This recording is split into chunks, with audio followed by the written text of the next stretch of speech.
వీళ్ళు వ్యవసాయంలో మోటార్లు నడవాలంటే 3 ఫేజ్ కరెంట్ ఉండాలి.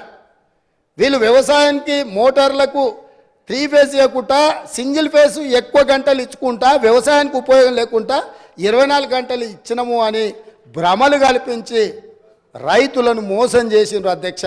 దానికి సంబంధించి వాళ్ళు కోరుకుంటే మాకేం అభ్యంతరం లేదు. అఖిల పక్షాన్ని నిజ నిర్ధారణ కమిటీ కింద వేద్దాం. ఆ పార్టీ ఆ మంత్రి గారిని కూడా ఇందులో భాగస్వామిని చేయండి. మిగతా పార్టీల పక్షాలు కూడా ఉన్నాయి, వాస్తవాలు చేద్దాం. నిజంగానే ఒకవేళ వాళ్ళు గొప్పగా ఇచ్చుంటే మాకేం అభ్యంతరం లేదు అధ్యక్ష. వాళ్ళకి వేళ ఇచ్చుంటే ఇచ్చిందని చెప్తాము. ఈ రికార్డు ఏది మేము తయారు చేసింది కాదు కదా, వాస్తవాలు సంబంధిత శాఖ అధికారులు నివేదిక తయారు చేసిరు, మా మంత్రి గారు సభలో పెట్టిండ్రు. మా మంత్రి గారు అందరినీ చర్చించడానికి అవకాశం ఇచ్చిండ్రు.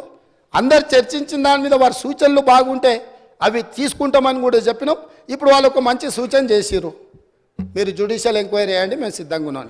ఇంత మంచి సూచన వాళ్ళు చేసినాక ప్రతిపక్షమే ముందుకు వచ్చి వాళ్ళ పరిపాలన మీద పారదర్శకత కోసం జ్యుడిషియల్ ఎంక్వైరీ అడిగిండ్రు కాబట్టి వారి కోరిక మేరకు జ్యుడిషియల్ ఎంక్వైరీకి ఈ ప్రభుత్వం ఆదేశాలు ఇస్తుందని తమ ద్వారా తెలియజేస్తున్నాను అధ్యక్ష.